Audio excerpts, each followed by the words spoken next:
Après la mort de mes parents, j'ai vendu ma grand-mère à la famille Yang pour qu'elle devienne servante. J'ai reçu 5 taels d'argent. Je l'ai surveillée attentivement. J'ai insisté pour qu'elle travaille dur et obéisse à ses maîtres. Quand elle recevait son salaire mensuel, elle devait me l'apporter pour que j'achète des médicaments. Ma grand-mère, tremblante, essuyait ses larmes. Elle me demandait quand je la rachèterais. Quand tu auras gagné 18 taels d'argent. 5 plus 18, c'est l'argent que mon père a utilisé pour vendre ma mère. Que toutes les princesses aient du succès et de la prospérité. Que les vœux de longue vie, de richesse et d'amour soient exaucés. Le corps du texte commence. À 7 ans, mon père s'est finalement brouillé avec ma grand-mère. Il a proposé de nous séparer et de s'installer avec ma mère et moi pour bâtir notre foyer. La raison était que ma grand-mère avait emmené les enfants de mon oncle pour récolter des vêtements sur la montagne, me laissant à la maison pour surveiller. Il s'est avéré que des ravisseurs sont venus et m'ont assommé et emmené. Heureusement, la ville de Yuanchi n'était pas grande et les gens qui y vivaient se connaissaient. En entendant que j'avais disparu, ils ont bloqué les routes de sortie de la ville et ont fouillé centimètre par centimètre. Finalement, ils m'ont trouvé dans le temple du dieu du sol. Quant aux ravisseurs, personne ne savait où ils s'étaient cachés. Ma mère pleurait de peur et, en me tenant, elle s'est agenouillée devant le dieu du sol. Elle a juré que les bêtes qui kidnappaient des enfants devaient aller en enfer. J'étais jeune à l'époque et je ne pouvais pas comprendre profondément la terreur d'être enlevée. Au lieu de maudire les ravisseurs, je voulais maudire ma grand-mère partiale. Alors, main dans la main, je me suis agenouillée devant le dieu du sol pour faire ma déposition. Grand-père dieu du sol, tu es un dieu bienveillant, aide-moi. Ma grand-mère est très méchante, elle favorise toujours mon oncle, elle opprime mes parents, elle les force à travailler beaucoup, mon oncle ne fait rien, et ma tante peut utiliser de la poudre de visage pour teindre ses ongles. Ce n'est pas du tout juste. Ma grand-mère me battait aussi. J'ai soulevé ma manche et j'ai montré les marques rouges sur mon bras pour prouver que je ne mentais pas. Les enfants de ma tante et de mon oncle me harcelaient aussi. Ma grand-mère ne s'en souciait jamais, elle ne me permettait pas non plus de riposter. Après avoir dit cela, pensant que ce n'était pas suffisant, j'ai choisi un autre incident pour prouver la méchanceté de ma grand-mère. Il est né prématurément. Je suis sortie du ventre de ma mère et je suis tombée dans la rivière. J'ai dérivé loin avec le courant. J'ai failli me noyer. J'ai eu une malformation et je ressemblais à un chaton. Parce que j'ai dû prendre des médicaments pendant une demi-lune, c'était très amer et je n'aimais pas le boire. Les gâteaux de riz doux et moelleux étaient très sucrés, mais ma grand-mère n'en a jamais partagé avec moi. Elle a dit que j'avais dépensé de l'argent pour les médicaments. L'argent pour les friandises devait être entièrement économisé. Grand-père Dieu du sol, ma grand-mère ne me traite pas bien. Je la déteste tellement. Je vous supplie de faire mourir ma grand-mère. Je vous en supplie. J'ai récité sérieusement et respectueusement, sans remarquer que mon père derrière moi avait déjà les yeux rouges. Plus tard, mon père a proposé de se séparer. Mon père tremblait en silence, incapable de dire quoi que ce soit. Il s'est agenouillé et a fait 3 prosternations. Ensuite, je suis sortie de la maison. Nous avons marché plusieurs jours de Yuanchi Town à Liyue Town, près de la rivière Dontuo. Mon père a pleuré tout le long du chemin. Au début, ses larmes coulaient, puis il a pleuré doucement, et finalement il a sangloté fort.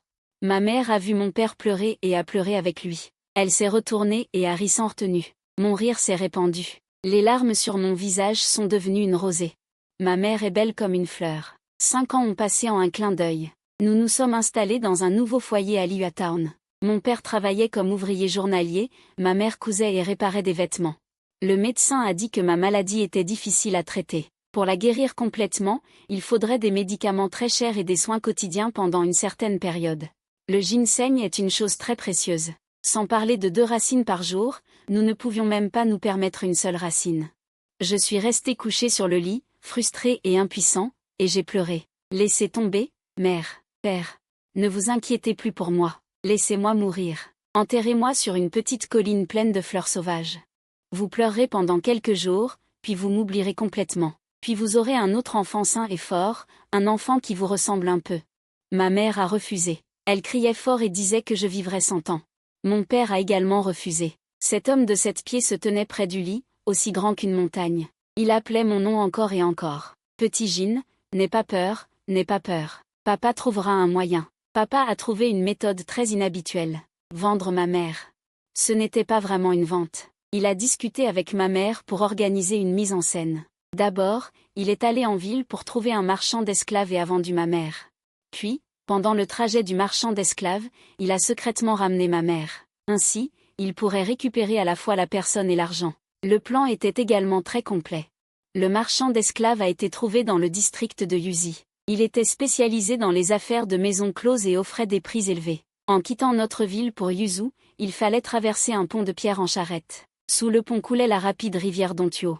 Le jour où ma mère devait être vendue, le marchand d'esclaves a traversé le pont de pierre en charrette. De l'autre côté du pont, une charrette à bœuf est arrivée. Le bœuf, effrayé, s'est immobilisé au milieu du pont, et le cheval a naturellement paniqué. Ma mère dans la calèche tomberait de la calèche dans la rivière. Il fait froid en début d'hiver, l'eau est glaciale. Les nobles de la ville de Yuzu sont trop habitués au confort pour chercher quelqu'un dans l'eau. Ma mère se frottait les mains avec excitation, certaine que c'était une échappatoire. Elle a aussi dit à mon père de vendre la fille à un prix élevé. Maintenant que le monde est en paix et que la plupart des gens ont de quoi manger, la vente d'enfants est moins courante. Même une fille de mon âge, avec une peau rugueuse, peut rapporter des dizaines de taels. Ne fais pas attention à l'apparence, c'est l'argent pour sauver la vie de ta fille, il faut en vouloir le plus possible. Papa n'était pas content en entendant cela, son front se plissait. Ma mère sourit. Sans la rudesse, elle est devenue de plus en plus belle. Quand elle souriait, ses yeux se plissaient, comme des camélias s'épanouissant dans le vent. Voyant son sourire, papa sourit aussi, puis se mit à pleurer. Yunyang, tu as tant souffert. Tu as souffert en me suivant. Papa s'est accroupi au bord de mon lit. L'émotion qu'il réprimait depuis longtemps, dans cet acte de tendresse, elle s'est recroquevillée, comme un enfant qui a fait une faute. Elle pleurait et disait pardon. Ma mère l'a d'abord réprimandée, disant qu'elle était faible. Pleure sans arrêt, pas comme un homme. Puis elle a aussi eu les yeux rouges. Elle l'a serré dans ses bras avec tendresse, sa main caressant l'arrière de la tête de papa, le réconfortant. Ça ira, ça ira. Je pensais aussi que ça irait. Alors quand le marchand d'esclaves est venu, bien que j'étais mal à l'aise et effrayée, je n'ai rien dit. Je me suis cachée dans la pièce à l'abri du vent, regardant par l'entrebâillement de la fenêtre mon père marchander avec eux, se courbant, suppliant. Finalement, il a obtenu 3 taels, 23 taels. Argent contre personne. La calèche s'éloigna dans le soleil couchant. Je l'ai regardé partir. Kiao Jianian a soulevé le rideau de la calèche, m'a souri doucement, m'a dit sans voix de ne pas prendre froid. Tu vas avoir froid. J'ai hoché la tête, et j'ai fermé la fenêtre sagement. J'ai regardé à nouveau le tas de pièces sur la table. Je me suis dit, les pièces, c'est bien. Grâce à elles, j'aurai à manger. Je pourrai survivre. Je voulais vraiment vivre. Ce que j'avais dit à mes parents auparavant, sur le fait de ne pas être sage, de m'abandonner, était tout sincère. Je ne voyais pas d'espoir et je ne voulais pas leur causer trop de soucis. Mais maintenant, nous avons une excellente solution. Les difficultés n'en sont plus. La vie commence à s'améliorer. Mais, le ciel est cruel. Ma mère est morte. Le marchand d'esclaves n'a pas continué vers l'ouest comme convenu. Il l'a emmené au champ Fenglu. Ils ont eu des intentions malveillantes dans la calèche. Ils ont fait demi-tour. Ils l'ont emmené dans la forêt, l'ont violé et l'ont poussé à la mort. Papa n'a pas attendu sous le pont de pierre. Il est retourné par la grande route et a trouvé dans la forêt. Ma mère, tout ébouriffée, et le marchand d'esclaves, le pantalon baissé, le visage plein de dégoût. Peut-être qu'à ce moment-là, papa a perdu la tête. Toute sa raison et ses pensées se sont effondrées, ne laissant que la colère et la haine. Près du corps de ma mère, il s'est battu avec le meurtrier et a finalement perdu la vie. Ce n'est pas la faute de papa. Il y avait 3 marchands d'esclaves. Ils ont l'habitude de traiter avec des femmes qui ont du caractère. Elles ont toutes des compétences en arts martiaux. Papa n'a pas pu les battre, c'est normal. Je n'arrive pas à comprendre. Ils devaient passer par le pont de pierre pour vendre maman au printemps fleuri. Pourquoi ont-ils rompu leurs paroles? Ils n'ont pas tenu leurs promesses. Ils ont maltraité maman en secret.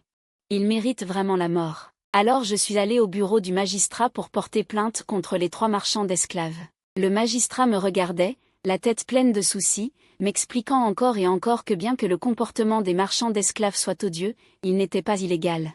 Ils avaient le contrat de vente de maman, ils pouvaient décider de sa vie. Je pleurais à en perdre le souffle, me sentant incapable de gagner la dispute, et j'ai alors accusé papa. Ils ont aussi tué mon père. Papa ne leur a pas été vendu, papa était un citoyen libre.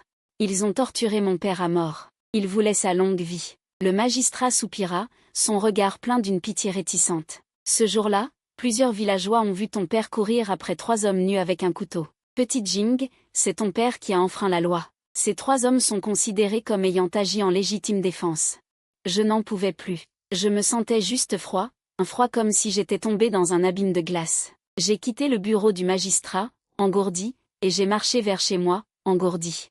Le soleil me poursuivait dans mon dos, réchauffant mon dos, mais mon regard était dans le gris. Je ne sais pas combien de temps j'ai marché, j'ai cru entendre quelqu'un m'appeler. Petit Jing, petit Jing. La voix me semblait familière, mais je ne pouvais pas me souvenir, alors je me suis arrêtée sur place, déchirant mon regard pour chercher. Finalement, j'ai vu quelqu'un, une vieille femme, sale et misérable. Elle s'est précipitée vers moi, et a attrapé mon bras fermement.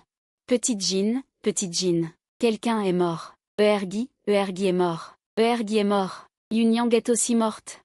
Mon fils, mon pauvre fils. Je l'ai regardé attentivement, écoutant ses paroles, reconnaissant son visage. Grand-mère, c'était grand-mère. Elle était allée chez moi exprès. Elle a vu les corps de papa et maman à la maison, c'est pourquoi elle était si émue. Elle pleurait à chaudes larmes. Mais j'ai souri avec réticence, mes yeux pleins de méchanceté et de ressentiment. Ah, c'est grand-mère. Pourquoi n'es-tu pas morte toi aussi? Pourquoi ne meurs-tu pas? Cette année-là, j'ai prié devant le temple du sol, récitant une par une les malédictions, implorant ta mort. Les immortels ont fait preuve de compassion, mais ils n'ont pas exaucé mon souhait. Aujourd'hui, papa et maman se sont sacrifiés pour moi. Leurs efforts acharnés n'ont pas mené à une lueur d'espoir, ils ont perdu la vie. Ciel maudit, où est ta bienveillance? Je suis tombée complètement malade. Après avoir vomi une grande quantité de sang, je suis tombée dans le sommeil. J'ai rêvé de beaucoup d'immortels. Le dieu du sol, le roi Ksitigarbha, les trois purs, la bodhisattva Guanyin. Peu importe la voie, il y avait des bouddhas et des taoïstes. J'ai vu maman se prosterner devant chacun d'eux, faisant des vœux pour que je vive sans et que ma vie soit paisible. Trop. Maman ne finirait jamais de se prosterner. Son front saignait, ses lèvres saignaient, puis ses yeux, son nez, ses oreilles. Lentement, tout son corps a été blessé. Ses vêtements étaient déchirés, ses cheveux étaient défaits. Maman a pleuré. Elle est redevenue comme elle était avant de mourir. Maman. J'ai crié de douleur. Ma bouche était grande ouverte, mais aucun son ne sortait. Elle continuait de se prosterner, de prier, de demander la protection. Vis 100 ans, vis une vie paisible. Maman. Arrête de prier, arrête de prier. C'est toute ma faute. C'est à cause de moi. Je ne devrais pas vouloir vivre. C'est moi qui devrais mourir. Je ne veux plus vivre. Je vais mourir. Maman s'est soudainement retournée. Ses yeux sanglants m'ont fixé, puis le sang s'est retiré. Les blessures ont disparu. Son esprit a retrouvé sa clarté. Comme quand elle me donnait mes médicaments, elle me regardait avec des yeux blessés et inquiets, me cajolant. Ma petite Jean, il faut que tu vives bien. Papa et maman ne souhaitent que tu vives bien. Maman ne se prosternera plus devant les bouddhas, elle vient s'agenouiller devant moi, me suppliant de bien vivre. J'ai pleuré de peur, essayant désespérément de la relever, mais je ne pouvais pas la bouger. Je sais, je vais vivre bien, je vivrai 100 ans. Maman, j'ai compris. Je t'écouterai. Un canard en peluche, une voix étrange ramena mes pensées. Grand-mère était assise au bord du lit, me pinçant le bras pour me réveiller. Voyant que j'avais ouvert les yeux, elle me demanda sincèrement si j'avais rêvé. Il y a 5 ou 6 ans, il était méchant et mesquin, et il était toujours prudent avec moi, comme s'il avait peur de m'effrayer. Je le regardais d'un air absent, son visage était si laid, si vieux, et ses rides autour des yeux étaient nombreuses et désordonnées, encore plus laides qu'il y a 5 ans. Je fermai les yeux, incapable de supporter de le regarder. Je ne sais pas combien de temps il s'est passé, j'ai seulement senti qu'il faisait nuit et que le vent s'était levé. L'intérieur était froid et glacial. Je sortis du lit, écartant la couette, et vis grand-mère dans la cuisine en train de me préparer une décoction. À côté, 2 petits gâteaux ronds cuits dans la marmite, parsemés de graines de sésame noires, scintillant comme je m'en souvenais. Mais je ne désirais plus leur douceur. Je regardais grand-mère, qui me regardait froidement avant que le brouillard n'estompement ma vue. La soupe bouillonnait. La vapeur chaude brouilla ma vue. Je souris légèrement. Je parlais méchamment, grand-mère, je vais te vendre. Les funérailles de mes parents n'ont pas été achevées. 2 cercueils ont été commandés, un feng shui master a été consulté pour choisir un bon terrain. Et puis c'était fini. Même avec des réductions, cela a coûté 5 ou 6 taels d'argent. Plus tard, j'ai fait mes bagages et je suis allée à la ville avec le reste de l'argent. Grand-mère m'a toujours suivi. Sans se plaindre ni se reprocher, comme un enfant attentionné et sage. Je suis devenue celle qui prenait les décisions. Ce jour-là, dans la cuisine, je lui ai dit que j'allais le vendre. Il n'a pas refusé, ni dit oui. Il a juste attisé le feu pour faire bouillir la soupe. Parfois, il essuyait les larmes au coin de ses yeux. Ces derniers jours, j'ai aussi compris son histoire. Peu de temps après que mon père ait divisé la famille, grand-mère s'est brouillée avec la famille de mon oncle. Le travail que mes parents faisaient autrefois est tombé entièrement sur grand-mère. La femme de mon oncle ne l'aidait pas, et mon oncle était absorbé par ses études, sortant de temps en temps pour socialiser. Il demandait de l'argent à grand-mère. 1 ou 2 fois, il pouvait le sortir. 5 ou 8 fois, ce n'était plus possible. Alors, la mère et le fils se sont disputés pour de l'argent, la belle-mère et la belle-fille se sont disputées pour les tâches ménagères. Grand-mère a beaucoup souffert. Il n'y avait plus l'arrogance qu'il avait envers mes parents autrefois. L'année dernière, mon oncle a finalement réussi à devenir un Xuquet. Grand-mère a pensé que ses difficultés étaient terminées. Heureuse, elle a serré la tablette commémorative de grand-père et a pleuré toute la nuit. Le lendemain, elle a entendu mon oncle dire qu'ils allaient déménager toute la famille en ville pour se préparer à l'examen impérial. Il a dit qu'ils avaient des connaissances là-bas. Il l'aidait à préparer la maison et avait acheté quelques serviteurs. Grand-mère a joyeusement fait ses affaires. Elle pensait que ses difficultés étaient enfin terminées. Malheureusement, il est parti le jour du départ. Il s'est endormi sans savoir pourquoi. Lorsqu'elle a ouvert les yeux, la personne avait disparu. Les bagages aussi. La pièce était vide, seule la chambre où elle dormait restait. Même si elle était confuse. Grand-mère a compris que mon oncle voulait délibérément se débarrasser d'elle. Elle a pleuré et sangloté, puis s'est sentie en colère. Alors elle a demandé partout et a parcouru 3 mois à pied jusqu'à la ville pour la retrouver. Elle n'a pas pu dire un mot et a été chassée de la ville. Grand-mère ne pouvait rien faire. Elle est revenue sur ses pas, se souvenant de la gentillesse de mes parents, et a cherché des nouvelles partout. Elle est venue me rejoindre. Je l'ai vue pleurer, voyant la rétribution d'aujourd'hui. Ensuite, j'ai pensé à mon père. Il a pleuré si tristement quand il est parti. S'il avait su qu'un jour, grand-mère penserait à sa gentillesse, serait-il un peu plus réconforté? Malheureusement, il est mort avant l'arrivée de grand-mère. Anne a 47 ans cette année. Il n'est pas facile de trouver un acheteur à cet âge. J'ai demandé à plusieurs foyers, ils la trouvaient trop vieille. La famille Zuo me regardait avec des yeux étranges. Ils sont tellement arriérés qu'ils ne voient que des vieux vendre des jeunes. C'est la première fois que je vois une jeune vendre un vieux. Petite fille, tu n'as pas peur du tonnerre? Je ne suis que ses yeux. Même un sourire éteint est une transaction. Qu'est-ce que cela a à voir avec le fait d'être jeune ou vieux? Si le jeune vend le vieux, est-ce normal? Combien de parents vendent leurs fils et filles aujourd'hui? Ont-ils tous été foudroyés à la fin? S'il y avait vraiment des dieux qui descendaient la foudre pour condamner l'inhumanité du monde, alors nous devrions tous être punis ensemble. Je suis prête à accepter la punition. La punition dans cette vie est le karma, je l'accepte. Mais ne pas pouvoir vendre est aussi un problème. Alors j'ai changé de discours et j'ai donné à Anne une nouvelle image. Elle se vend pour de l'argent afin de sauver ses parents malades, et sa petite-fille malade depuis longtemps. Le majordome Yang Fu, en entendant cela, s'est attendri. Elle me regarda avec pitié. Cette jeune fille, si jeune, sa vie est sur le point de se terminer. Cachée derrière Anne, je répliquai timidement. Anne a dit qu'elle ne me laisserait pas mourir, qu'elle me trouverait de l'argent pour acheter des médicaments. Oui, oui, regardez ma bouche maladroite. Le majordome Yang se frotta les mains avec gêne. Je vous le promets, cette jeune fille est bénie et a un destin favorable. Elle a également le soutien de Kim Ming. Je crois qu'elle sera guérie bientôt. À la fin de ce jour-là, le majordome Yang parla d'une voix forte. Elle est prête à acheter Anne pour le manoir, mais la qualification d'Anne ne peut être considérée que comme une servante de Baran. 5 taels de paiement, et un tael d'argent de poche par mois après son entrée dans le manoir. Une fois l'accord conclu, le majordome Yang nous laissa le temps de faire nos adieux. Je me tenais devant Anne. Je la fixai attentivement. Sois diligente au travail, écoute les maîtres. Quand tu recevras ton salaire chaque mois, apporte-le-moi pour acheter des médicaments. Anne essuya une larme de ses yeux. Voyant mon discours naïf, après avoir lutté longtemps, elle dit à voix basse, « Petite esclave, dis-tu que je reviendrai ?» Anne, je la regardais impuissant. Son cœur était calme. « Si tu ne veux pas gagner cet argent pour moi, pourquoi m'as-tu suivi?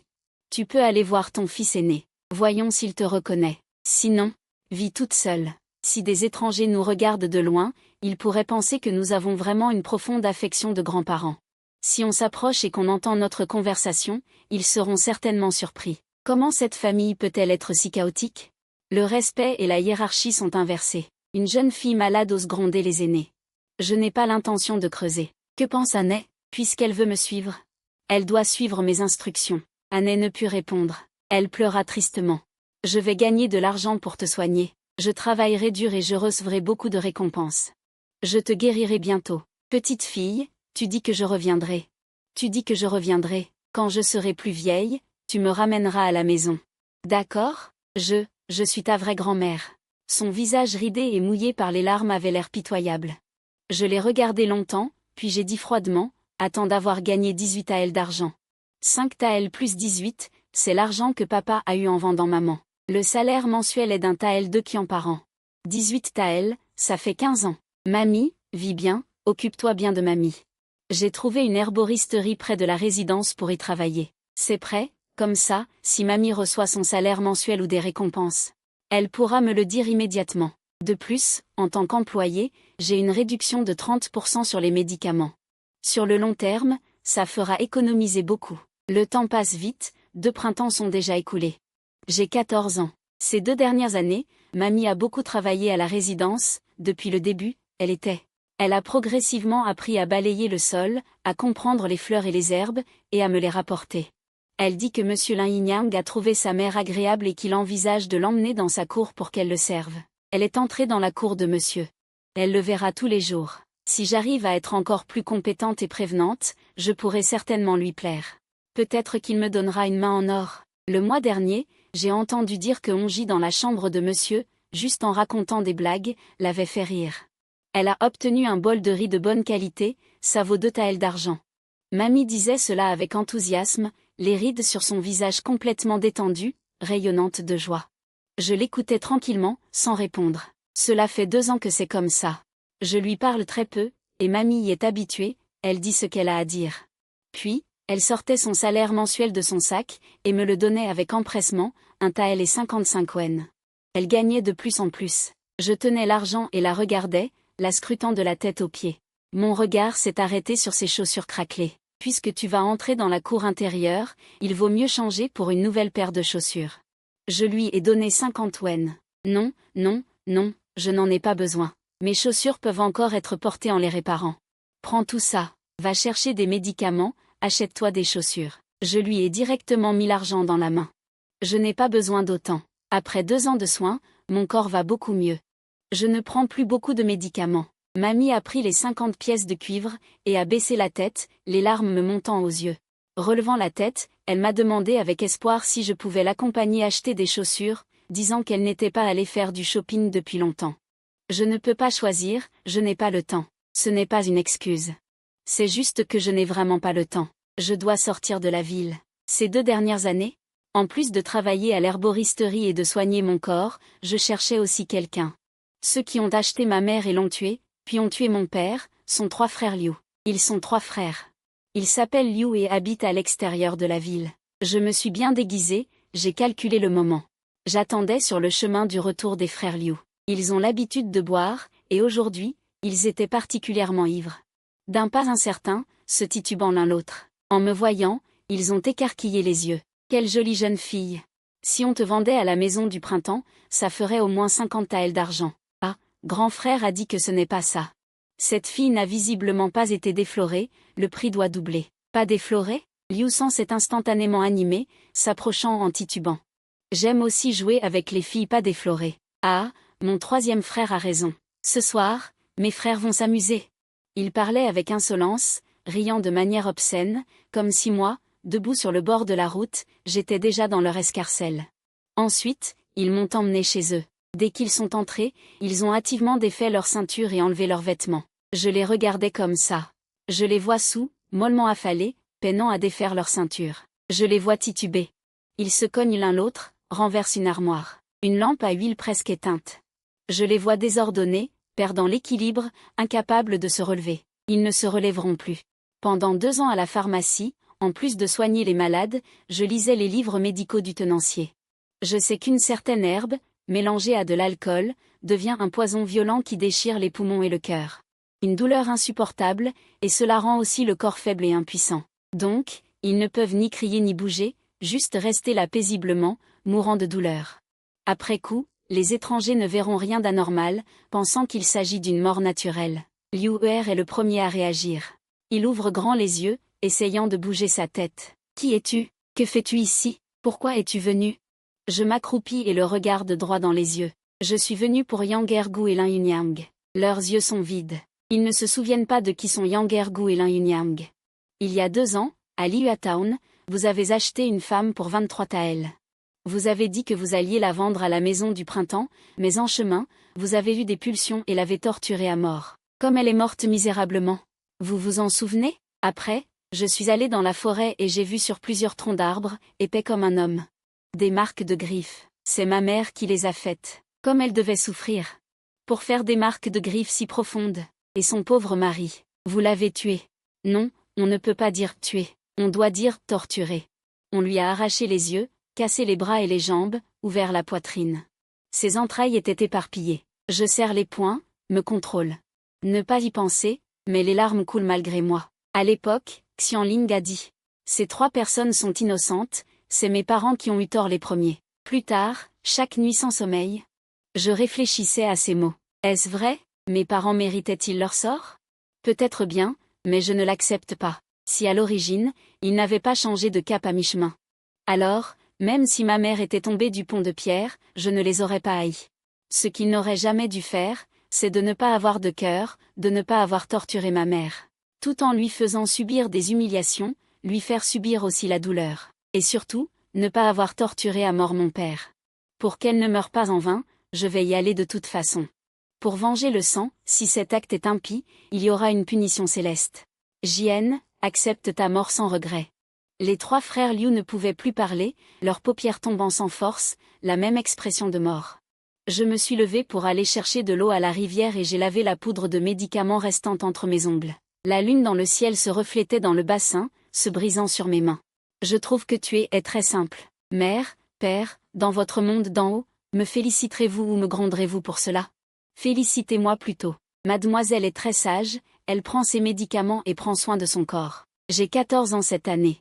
Si je vis encore 86 ans, je pourrai vivre 100 ans comme vous le souhaitez. Je pensais que personne ne le saurait, mais quand je suis sortie de la maison Liu, j'ai vu une silhouette familière devant la cour. Shinlei, qui est aussi un employé de la pharmacie. Il a 12 ans de plus que moi, il a toujours bien pris soin de moi, il pensait toujours à moi pour tout ce qui était délicieux et amusant.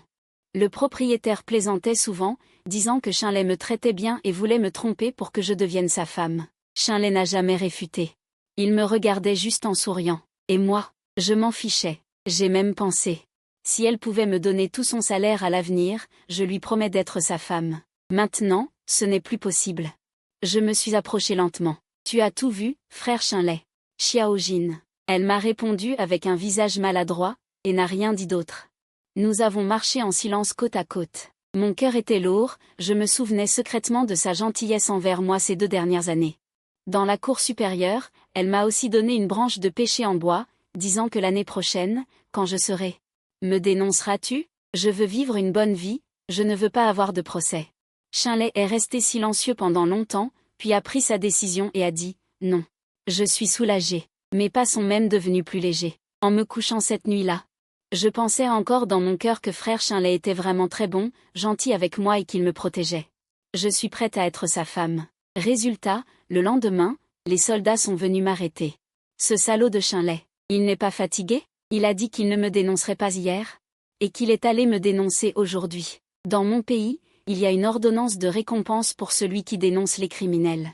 Chaque personne est récompensée en fonction de la gravité de son crime. Je l'ai affronté dans la salle d'audience.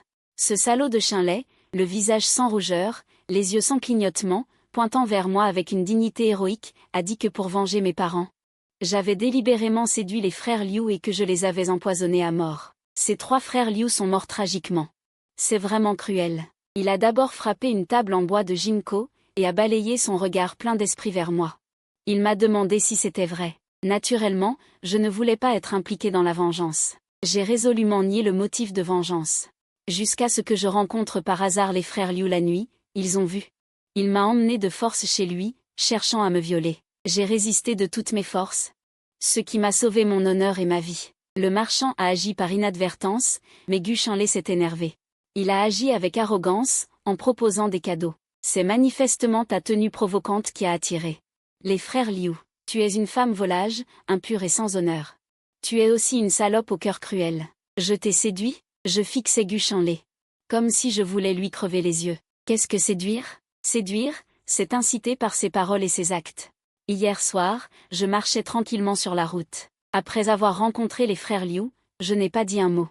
Est-ce que cela compte comme de la séduction? Une femme doit rester chez elle, s'aventurer à l'extérieur est dangereux. Tu te promènes seule la nuit, en te montrant de façon osée, n'est-ce pas la inciter au crime? L'article 639 du Code pénal de Dazou, quelle loi stipule qu'une femme ne peut pas se promener seule la nuit de façon osée? Si les hommes éprouvent des désirs coupables en voyant une femme seule, alors il ne faudrait pas autoriser les femmes à se marier, il faudrait leur donner des bâtons de fer rouge et leur arracher les yeux pour qu'ils ne puissent plus regarder. Vous, Guchanlé, rouge de colère, jeta sa manche en l'insultant.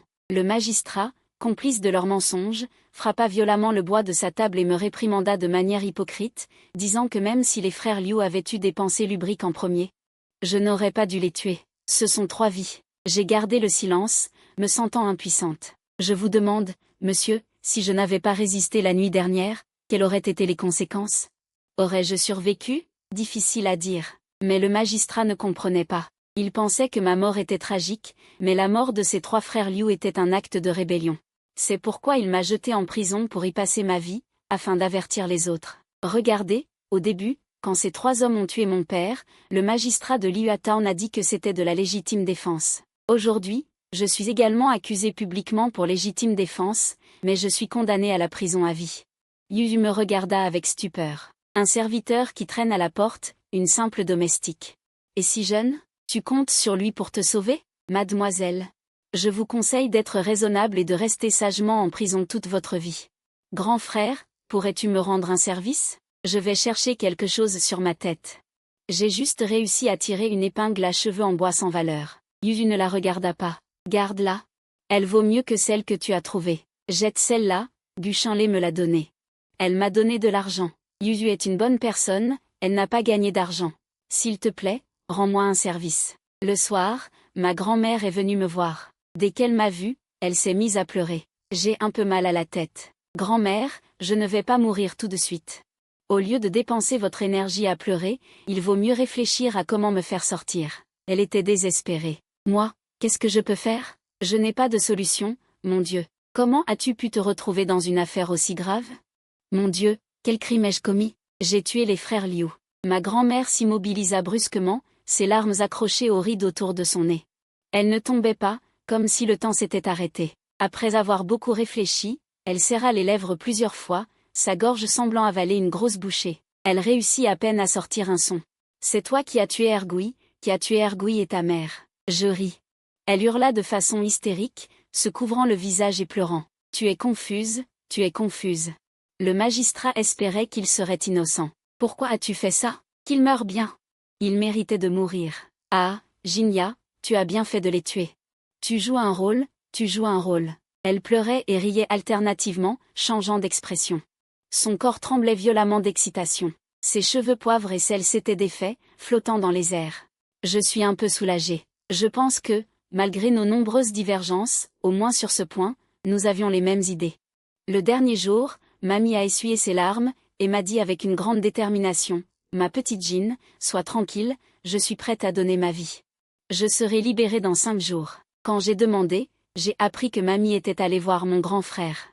Mon grand frère n'était qu'un érudit, il ne pouvait pas vraiment interférer avec les affaires de Yan, mais il avait un ami, Xiao Erlan, celui qui l'avait aidé à louer la maison et à acheter des serviteurs à l'époque. Le frère de sa mère vivait dans la capitale et avait une certaine influence. Il a d'abord fait pression sur la famille Xiao, et c'est ainsi qu'ils m'ont libéré. À l'origine, mon grand frère ne voulait pas se mêler des affaires des autres, et encore moins mendier pour moi. C'est Mamie qui est allée voir mon grand frère avec Beling et l'a menacé. Elle a dit que s'il ne pouvait pas me sauver, elle irait se plaindre à l'officier de l'éducation, l'accusant d'être un fils ingrat envers sa mère veuve, demandant à l'officier de révoquer son statut officiel, et elle se pendrait devant eux. Cela a mis mon grand frère tellement en colère qu'il a failli vomir. Finalement, il a supplié pour moi. En disant cela, Mamie a souri, et sa voix est devenue un peu triste. Dagi ne croyait pas que je pouvais aller aussi loin. Elle a dégluti, et d'une voix rauque, elle a imité la voix de mon grand frère. « Mère, ne me fais pas peur. En tant que fils, je te connais bien. Tu m'as poussé à étudier et à passer les examens impériaux. Comment pourrais-tu me regarder être exclu par l'académie? » Elle avait raison. Mamie a murmuré des larmes, et son visage s'est rempli de regrets. Elle a pleuré en disant que j'étais partiale envers Dagi, que je le traitais mieux que Ergi parce qu'il était meilleur à l'école. J'avais aussi envoyé Ergi dans une école privée. Mais Mais il est juste bête. Ce que Daggy peut préparer en un jour, il lui faut des jours pour le faire. Bête et sans ambition, quel avenir peut-il avoir? C'est pourquoi je l'ai abandonné. Au lieu de cela, j'ai consacré toutes les forces de la famille à soutenir Daggy. Je l'ai cajolé, je l'ai encouragé à passer les examens impériaux, à se distinguer et à honorer nos ancêtres. Mais finalement, j'ai été trop partial. Cela a conduit à un éclatement et à une dispersion de la famille. Quelle tragédie! De plus, le propriétaire a appris que je m'étais disputé avec Gouchenlé. Craignant que notre querelle n'affecte les affaires, il nous a licenciés tous les deux. J'étais alors complètement libre. Pas de médicaments à sécher, pas de patients à recevoir, pas de factures médicales en attente, pas d'ennemis à tuer. Autrefois, j'avais répété des milliers de fois dans mon esprit comment traquer les 3 frères Liu. Comment les séduire, comment leur mettre du poison sur les lèvres sans qu'ils s'en rendent compte. Maintenant, ils sont morts. Leurs corps pourrissent déjà, et je n'ai que 15 ans. Le temps est si long. Je dois trouver quelque chose de nouveau pour passer ce temps. Alors, j'ai décidé d'ouvrir une petite boulangerie. J'ai rassemblé un peu d'argent. Le reste venait de Gouchenlé. Il m'avait donné 10 taels d'argent en récompense pour m'avoir fait entrer à la préfecture. Il n'est pas déraisonnable que je lui demande de le rendre, n'est-ce pas? Il était très mécontent et m'a injurié en me traitant de sale et de prostituée. Après lui avoir donné 2 gifles, il s'est calmé. Ma boulangerie était très petite. Les affaires étaient moyennes, juste assez pour équilibrer les comptes. Mamie me donnait toujours un salaire mensuel. Je lui ai dit que je n'en avais pas besoin, alors elle m'a dit de le garder pour elle, jusqu'à ce que j'aie 18 taels. Pour le racheter, j'ai aussi planté un petit arbre derrière la boulangerie, un arbre de glycine.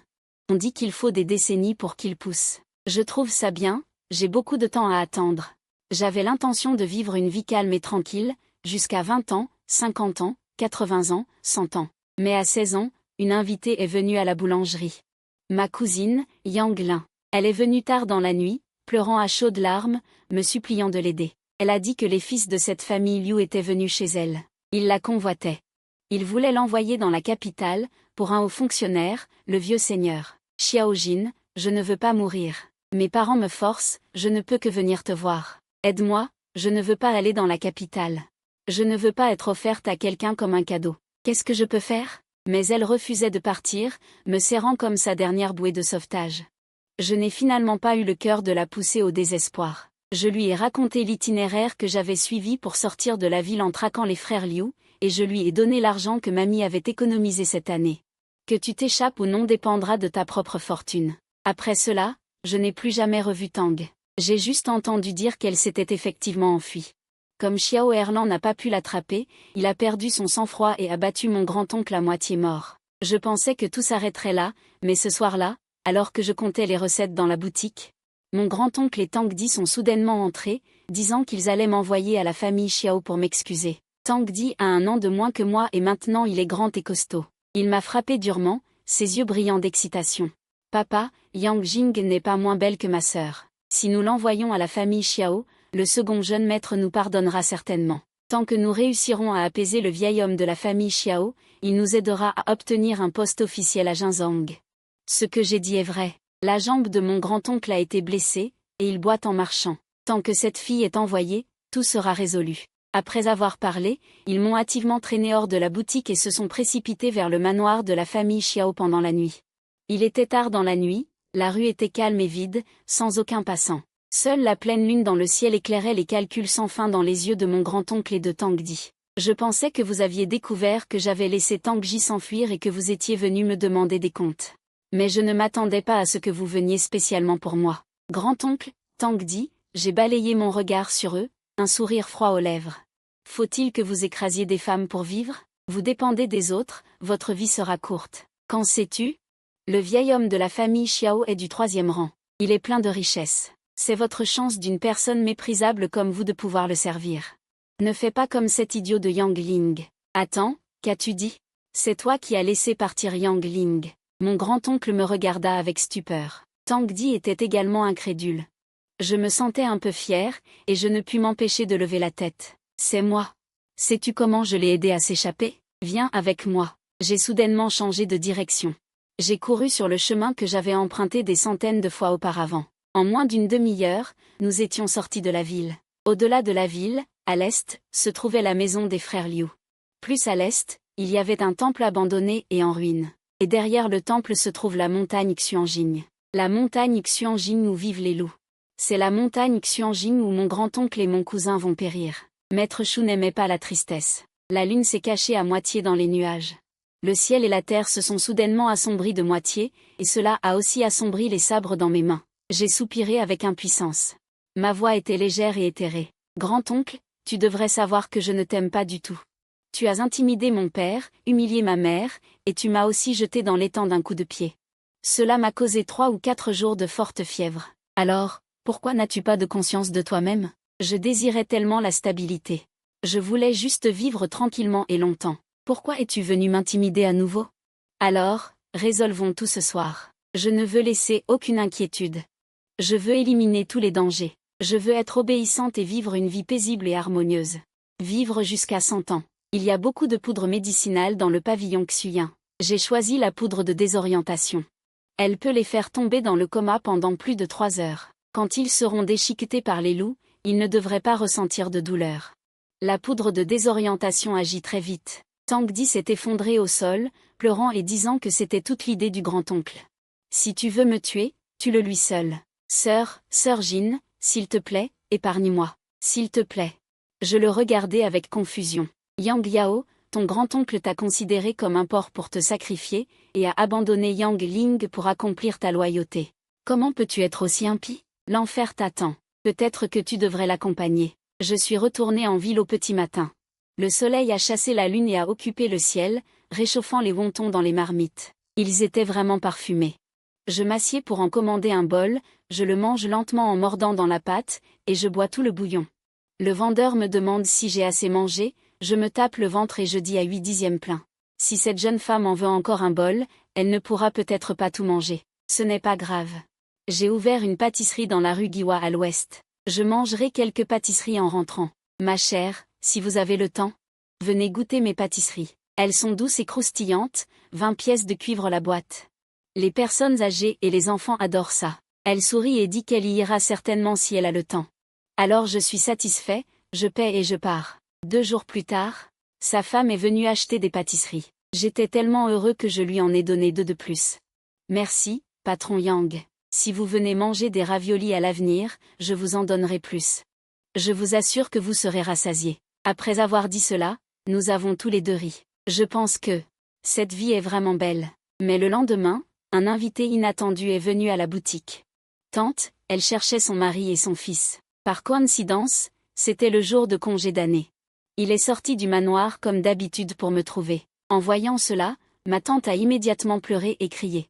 Elle a dit que mon oncle et mon cousin avaient disparu après m'avoir cherché, et que c'était moi qui les avais tués. Mère, vous devez rendre justice à Dagi et Yao. Ce sont vos fils et petits-fils les plus aimés. Oh mon Dieu! Sans eux, comment vais-je vivre? Anne, avez-vous senti quelque chose? Il a soudainement levé la tête et m'a fixé, ses yeux remplis d'horreur. Sa voix était rauque. À peine audible, il a crié « Jam Jam » en serrant la tête. Elle a semblé reprendre ses esprits et a poussé ma tante à l'extérieur avec force. « Va-t'en. Nous ne savons pas, Yan Yantou ne sait rien. Pars, mère, va-t'en. Pars vite. » Anne est devenu fou, a ramassé la boîte en bois contenant les pâtisseries. Il l'a jetée au visage de ma tante, rugissant presque à bout de souffle. « Va-t'en. Yan Yantou ne sait pas, Yan Yantou ne sait rien. Nous ne vous connaissons pas.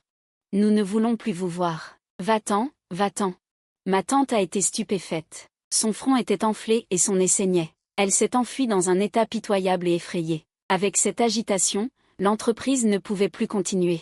J'ai fermé la boutique, et Anne et moi nous tenions dans le chaos. Nous n'avons rien dit pendant longtemps. Elle pleurait, les larmes coulant à flots, trempant chaque ride. Elle avait 51 ans, plus de rides qu'il y a quelques années, et ses pleurs étaient encore plus laids. Les sanglots incontrôlables sortaient de sa gorge, comme le son d'un soufflet d'une vieille forge. C'est avec cette voix désagréable qu'elle m'a demandé « Pourquoi ?» Il voulait me donner à ce vieil homme de la famille Xiao. Anne a vacillé et ne pouvait plus se tenir debout, alors elle s'est appuyée sur la table. Quand elle a levé les yeux, son regard est devenu vif, comme si elle était redevenue féroce. Il a dit qu'il savait que j'avais appris beaucoup de choses à l'apothicairerie, et qu'il savait que j'avais des moyens de me mettre en sécurité. Puisque c'est le cas, pourquoi êtes-vous encore assez cruel pour les tuer? Après tout, ils sont vos proches. Comment pouvez-vous être si cruel?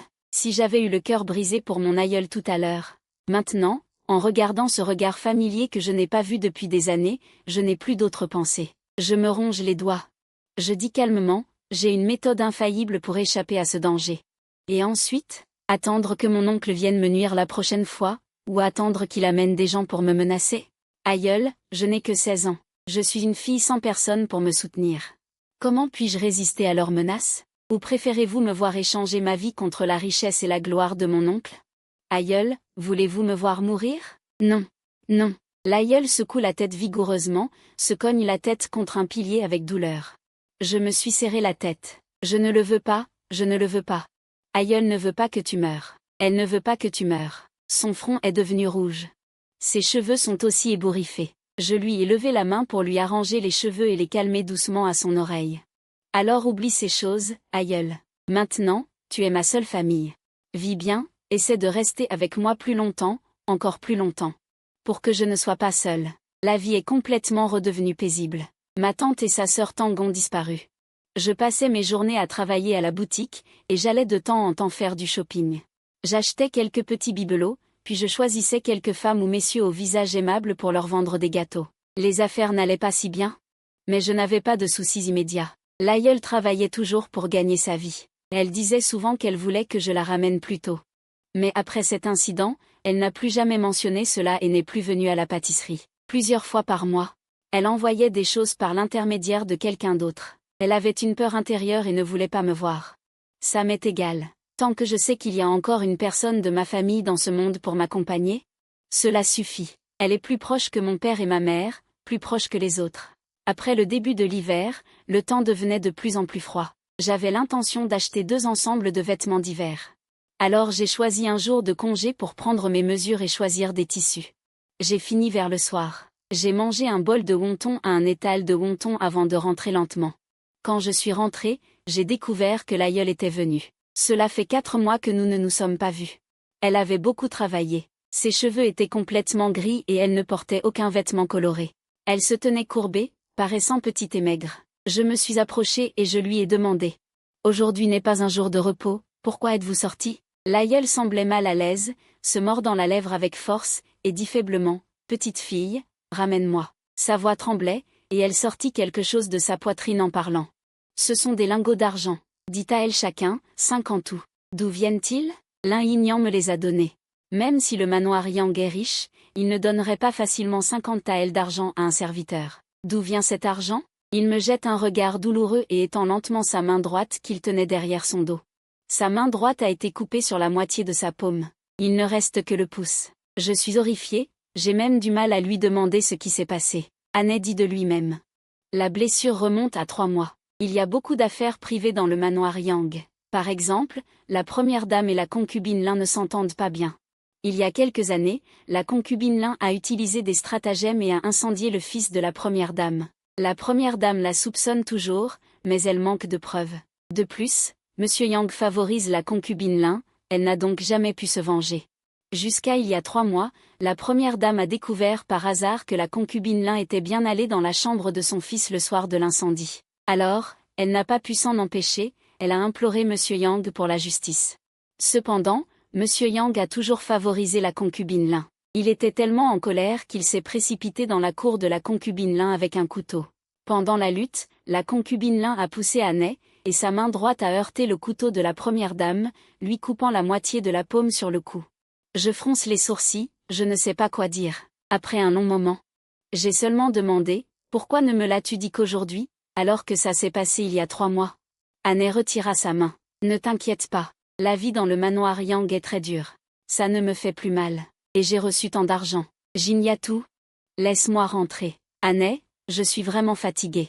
Il doit être vraiment fatigué. Parle-moi, encore quelques mots, parle-moi encore quelques mots. Je ressens toujours une profonde injustice dans mon cœur.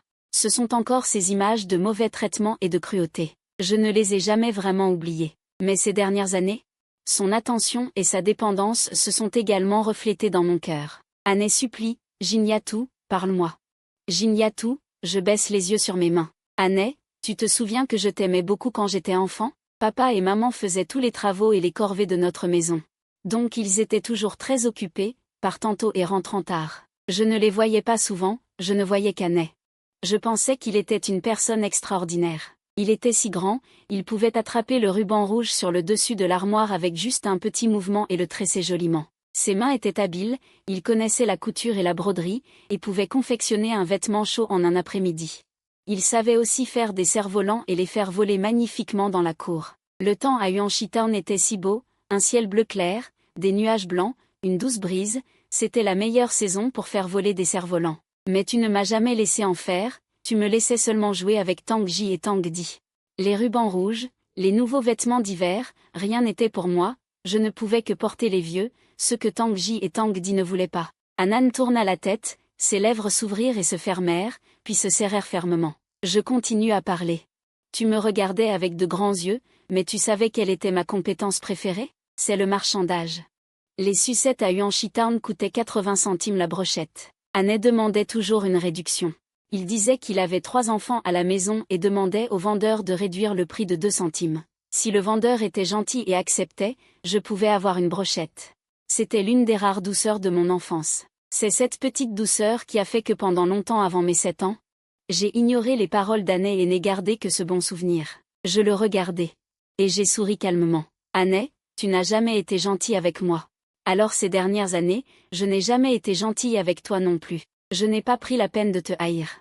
J'ai juste utilisé ton attitude passée envers moi pour te traiter. À partir de maintenant, nous sommes quittes. Anney avait fini de pleurer.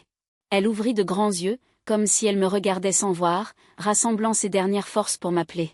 Jin Yatou. Anney, je suis désolée. La malédiction de Yinwan s'est terminée, sans faire de bruit. Elle est morte. Comme a dit Agnan, elle a fermé les yeux à jamais. Elle m'a quittée pour toujours. Je n'avais que 17 ans cette année-là, mon Jinko n'était pas encore très fort. Mon cœur était vide et désert. Je venais la voir tous les jours, je l'arrosais et la fertilisais. Je la regardais grandir vite, grandir et me protéger du vent et de la pluie. Finalement, cette année-là, mon Jinko a donné des fruits. J'avais étudié à la pharmacie. Les fruits du Jinko peuvent être utilisés en médecine ou consommés. Crus, ils sont toxiques. Cuisinés, ils peuvent aider à la détoxification pulmonaire. Justement, ces jours-ci, Du Yuan a attrapé un rhume. Il n'arrivait pas à dormir la nuit. Du Yuan est mon mari. Nous nous sommes mariés 5 ans après la mort d'Agnan, soit quand j'avais 22 ans.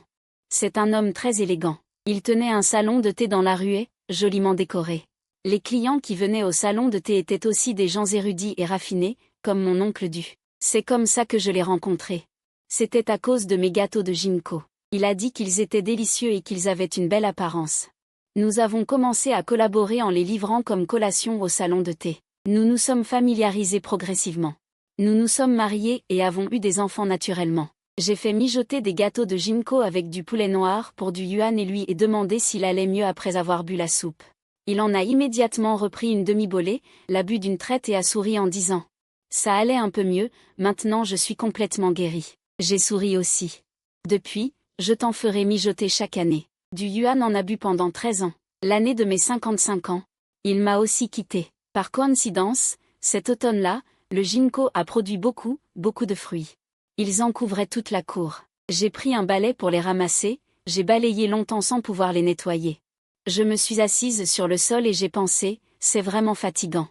Heureusement, Banner est arrivé. C'est un enfant capable et gentil. Il a pris le balai de mes mains et a dit « Grand-mère, Banner va balayer pour toi. » Je n'ai pas pu m'empêcher de lui caresser la tête. Est-ce que Banner peut balayer? Bien sûr, j'ai 6 ans maintenant. Je suis un petit homme. Ah, un petit homme devient un grand homme. Il ne faut qu'une dizaine d'années. Quand Banner a pris mon cœur, j'avais déjà 70 ans. Mes yeux ont commencé à ne plus voir. Quand je regardais quelque chose, tout semblait flou, comme quand j'étais enfant. Quand je faisais cuire des œufs dans de l'eau bouillante, j'ouvrais d'abord le couvercle, et la vapeur s'échappait. Je devais souffler avec force pour disperser la vapeur afin de voir les bulles d'eau au fond de la casserole. Il y avait 2 œufs ronds qui y flottaient. Maintenant, ce n'est plus possible. Même en soufflant, je ne vois rien. Je ne peux qu'entendre. J'entends beaucoup de sons. Le vent a ouvert la fenêtre. La pluie frappait les vitres. Une hirondelle a fait son nid sans être stable, elle est tombée au sol, se brisant en 1000 morceaux. Un autre oiseau tambourine mon arbre argenté. Il a beaucoup d'insectes, et puis... Pourquoi j'entends la voix d'une petite fille? On dirait qu'elle m'appelle. Qu'est-ce qu'elle dit? Grand-mère? Ah, Je m'en souviens. C'est l'enfant de Bahan, une petite fille très sage. J'ai tellement envie de la voir. Mais je suis si fatiguée, je n'ai pas la force d'ouvrir les yeux. Même si je les ouvre, je ne verrai pas clairement. Je ne me souviens plus de mon âge, je sens juste vaguement que je n'ai pas encore 100 ans. Maman et papa ont dit qu'ils espéraient que je vivrais jusqu'à 100 ans. Je ne peux pas les décevoir. Je dois faire un effort, vivre plus longtemps. Alors, je vais faire une petite sieste. Dormir me remontera le moral. Quand mon moral sera bon, j'aurai la force de continuer à vivre. C'est bien. J'ai rêvé de maman et papa. Mes yeux vont mieux, je peux les voir clairement. Je les vois parler. Que disent-ils? Pourquoi est-ce que je n'entends pas? Je me tape l'oreille avec force. Mais je n'entends toujours pas. Ça m'énerve tellement. Peut-être qu'il n'y a pas de lumière, de toute façon, je ne vois rien. Mais je me suis réveillée, incroyablement lucide. Je suis couchée tranquillement dans mon lit, essayant de me souvenir du rêve que je viens de faire. Me souvenir de ce que maman et papa disaient. Qu'est-ce que c'était? Ah, je me souviens. Ils disaient, Xiaojin, si tu es trop fatigué, viens ici. Papa et maman t'attendent. Mon cœur s'est tout de suite apaisé. J'étais heureuse à l'idée de bientôt retrouver papa et maman. Ils me manquaient tellement, tellement. Alors j'ai appelé tous les enfants. J'ai parlé à chacun d'eux, leur disant au revoir. Au revoir, mes enfants. Au revoir, mes êtres chers. Je vais mettre fin à cette vie de solitude et retrouver papa et maman. Fin.